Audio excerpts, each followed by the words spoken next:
Well, my dear friends, Assalamu alaikum.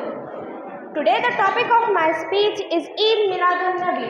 Eid Milad is celebrated to commemorate the birth of Prophet Hazrat Muhammad sallallahu alaihi wasallam.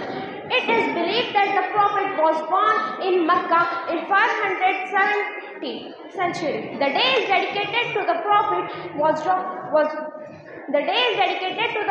and dominant Islam. But Eid Milad is also celebrated to commemorate.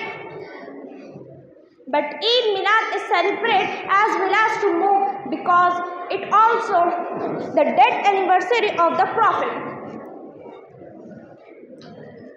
The festival is also known as Milad-un-Nabi and Mawlid-un-Nabi. In concrete Arabic, the word Mawlid means birth or bear a child.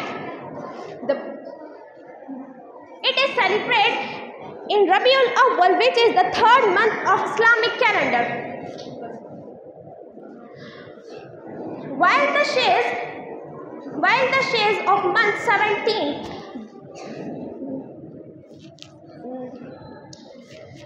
the sun is celebrate festival on 12th of month according to the Islamic calendar. Thank you. Jazakallahu khair.